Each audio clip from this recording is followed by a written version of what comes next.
Talking about his future, John Cena told Ellen DeGeneres that he was not sure whether he'd be at WrestleMania 38, but said he isn't done with WWE. WrestleMania is usually in late March, early April. I don't know if I'm going to make it this year. That's a good conundrum to have, because there are a lot of good opportunities coming up, which I would love to take. If all those things line up, I don't know if I'll be able to make WrestleMania. I will tell everybody watching, I'm not done with WWE by a long shot. That's my home, I love it. I was able to go back during the summer for a few months and entertain audiences when they welcomed audiences back to arenas, and I far from had my last performance.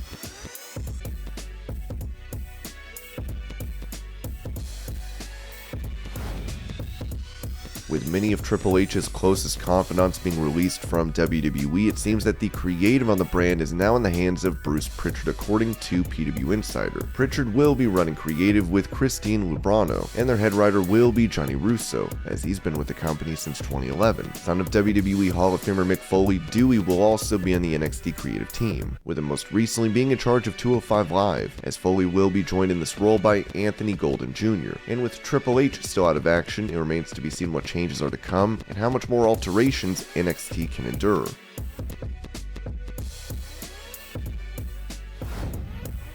Talking to Chris Van Vliet about his time in WWE, KARRION noted that he would be open to returning under the right conditions. I wouldn't be surprised. I, respectfully, wouldn't go back under these same circumstances just out of a logical standpoint. I definitely think I would be interested in a lot more certain things. I think one of my biggest mistakes in general was, I do pride myself on being a pleasure to work with whatever is I'm doing. I like to create that good energy that goes around, and oftentimes I probably should be a little more assertive when I think something is a bad idea.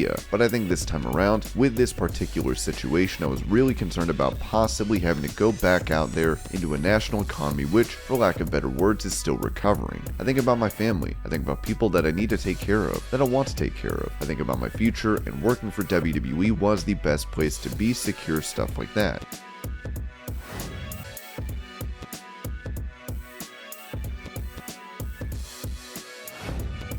Becky Lynch went from the man to big-time Bex, but not without controversy, as the Nature Boy laid claim to the title demand, even threatening WWE with legal action. Talking about this on his podcast, Flair took a shot at the promotion for letting Lynch use his trademarks. Ultimately, the people that did that to me need to look in the mirror and know that I worked my whole career for that to belong to my daughter or my son. They need to look at themselves in the mirror. They have to say to themselves, boy, he took something that he worked his whole life, his butt off for, every day, made a joke of it, and gave it away.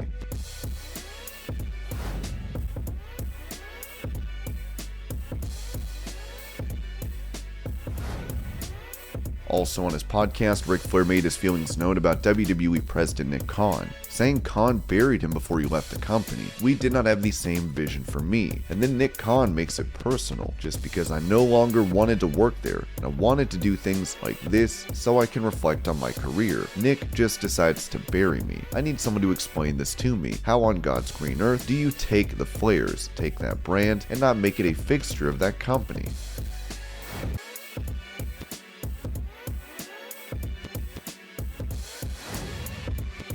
With WWE releasing so many talent and backstage personnel, John Cena said on the Rich Eisen show that he sympathizes with those being let go. They're also quite bullish on continuing to hire new talent, so the NXT Performance Center is, I do not want to say overwhelmed, but they were at max capacity. So you have all of these performers, and a lot of them are not getting a chance to perform. And I think that's the real frustrating thing, both to the WWE and from a stance of a performer. I was brought up in biannual cuts, and it happened all the time, and I just think WWE went through such a long period of not releasing anybody, and now the company is going back into that rhythm again, that it is a very abrupt shift to somebody who's not familiar with that, and I do. My heart goes out to everybody who has to get that sad news, because that's a tough conversation to have.